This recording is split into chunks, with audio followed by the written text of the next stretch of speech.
Understanding the Correlation Between Response Message and Social Media Presence from 2003 to 2014. I'm Caitlin Mercer. I'm Casey Kosnoff. I'm Casey Ochoa. Alex Rosen. I'm Patty Emersol. We're Team Dobby. Dobby. So our topic of discussion is crisis response strategies, and a crisis is defined as an unpredictable but not unexpected event that threatens important expectancies of organizational stakeholders such as health or finances. Within the framework of our research, it is important to identify trends in crisis management for organizations to improve their crisis communication skills. Now more than ever, it's vital to analyze crisis communication within a social media frame of reference so organizations can better understand how to effectively utilize this now mainstream form of communication in the event of a crisis. So the specific concepts in our content analysis are the 8 different crisis response strategies. The 8 different response strategies are preemptive action, offensive response, defensive response, diversionary response, vocal commiseration, rectifying behavior, deliberate inaction, and non-apology.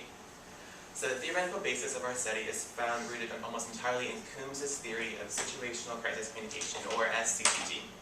So SCCT shows the prediction of effective crisis communication responses. It also suggests that communicators and PR professionals should match a response strategy to the level of organizational responsibility and reputational threat posed by the crisis.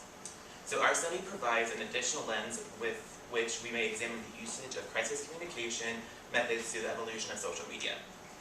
Our study contributes to an entire decade, which will report the change in response trends within that time period. It also analyzes how messages are sent via multimedia platforms. So our research question we pose is as follows.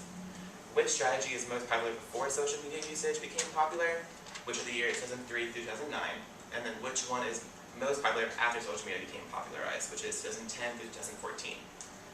So we believe that our crisis responses that are going to be most popular pre-social media are defensive, diversionary, and non-apology. And then we believe post-social media, the most popular are going to be rectifying behavior and preemptive action. Our chosen methodology was a content analysis. According to Dobby, a content analysis is a non-intruding means of studying how words are used, which for us is beneficial to studying communication in crisis matters. A content analysis is a good form of examining crisis situations because it allows us to quantify normally non-measurable data in a way that's more efficient for investigating media content. Our study in particular aimed to quantify crisis communication strategies from public relations crises that span the years 2003 to 2014. We considered news crisis and content that we found from Google covering the worst PR crisis situations in the given years. The content analysis that we conducted followed a code book that set quantifiable indicators in number form, which examined the organization, the type of crisis, and the reactive strategy that was used. Our sampling totaled 81 coded crisis responses. The population that we examined in this content analysis included individuals and organizations in which the crisis occurred. We used online news outlets like CBS, BBC, New York Times, Business Insiders, and the like as our media of focus because of their objectivity. The technique that we then used to gather the samples was convenience. We used search terms like PR crisis in 2003, 2004, and so on, as well as product recalls in the given years. We consistently used the first relevant and credible source that was listed. Again, we assessed a total of 81 of these news articles between the given years that pertain to organizations' practices of crisis response strategies. We then divided them among the years and approximately assessed 7 per year. Our rules for choosing the sources included making sure that our news outlets were recognizable, that the information could be verified with additional sources, and that the year in which it was published closely matched the years that we were examining. Additional coding specifics can be found in the code book, which is provided in our research. We used the crisis response strategies as our measurement categories. We developed a 3 category system based on the crisis type, the reactive strategy used, and the crisis messaging issues. In our crisis type category, we needed to identify which type of crisis was being addressed. And there were 11 that we needed to address. half of which were nonviolent and half of which were violent. So for nonviolent, we have mismanagement, ethical and moral failing, opposition, disaster, accident, and crime. And for the violent types, disaster, accident, opposition, crime, and other. The reactive strategies that we used were again mentioned previously as the 8, which included preemptive action and those types of strategies. And the crisis messaging issues were the types of errors that took place during the crisis. And among these were things like lack of full disclosure, indicated transparency, speculation, was not timely, etc. The qualification system that we used for this research was nominal measurement. At the nominal level, we counted the frequency of the occurrence of either present or not present in each of our categories. We drew our results from a total of 81 samples, and the 81 samples were the various corporate crises that occurred between 2003 and 2014. And so we recoded these 81 samples based on what time period they occurred in. And so if the crisis occurred between 2003 and 2008, it was recoded as a 1. And if the crisis occurred between 2010 and 2014, it was coded as a 2. And so after we recoded our data, we ran 8 chi-squares crossing the date with each different response strategy.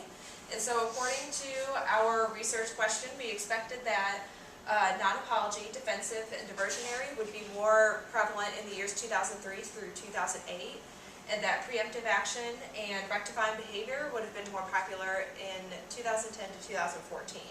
However, through the chi-square test, we found that only non-apology had a significant result. The chi-square test completed for diversionary, defensive, preemptive action, and rectifying behavior all were found to be insignificant. And so non-apology showed a slightly significant relationship between the presence of the use of non-apology and the year. And so the significance was 0.01, so while it was only slightly significant, it did support our hypothesis on a small basis.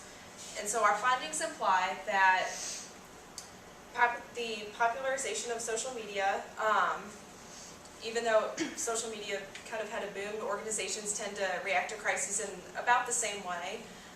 However, the only change being non-apology, and because of the popularization of social media, organizations are less apt to use non-apology due to potential backlash on social media and a desire to be more transparent. So through examining the crisis response strategy types from each year, we were able to effectively analyze whether organizations changed their crisis communication response strategies and infer whether social media played a role in changing organizational crisis responses. The findings presented in our study indicated no difference between crisis response strategies before and after 2009. However, we discovered our findings from non-apology strategies were significant and occurred less after 2009. Perhaps we could infer that organizations began to realize the importance of consistent, transparent communication and relied less heavily on non-apology in favor of transparency. We did not find significance from any other strategy analysis in our pool of 81 samples. We can infer from the data analysis that perhaps organizations will choose crisis communication strategies based on not the medium of communication, but instead the crisis at hand. Though our hypothesis speculated organizations would alter crisis strategies to better suit social media communication, the dataset directly refuted our speculation. This refute proves valuable in realizing organization approaches to communication during a crisis. It seems that a follow-up study might be valuable in seeing how organizations choose their response strategies supporting the crisis type. If we were to revise and improve upon our study in the future, we would assess the employment of the response strategies in a larger span of time. Additionally, we might consider looking at one platform of social media against one platform of traditional media. We would have to account for new social networking innovations if our data were to be considered reliable and unbiased. An interesting addition to our study could be an investigation on how the advent of social media has an effect on whether or not the organizations are more transparent to their audience in times of crisis. Overall, the results presented here demonstrate that the popularization of social media as a form of mass communication had no significant effect on organizational crisis communication. This data serves as a point of refute for our hypothesis and from the other studies mentioned in our research. While organizations have not changed crisis communication following 2009 and the popularization of social media, we can infer that the crisis response strategies are so vital to the organizational survival that their effectiveness transcends media output and platform. So thank you for listening to our presentation of research. We hope you understood it. And do you have any questions? No questions?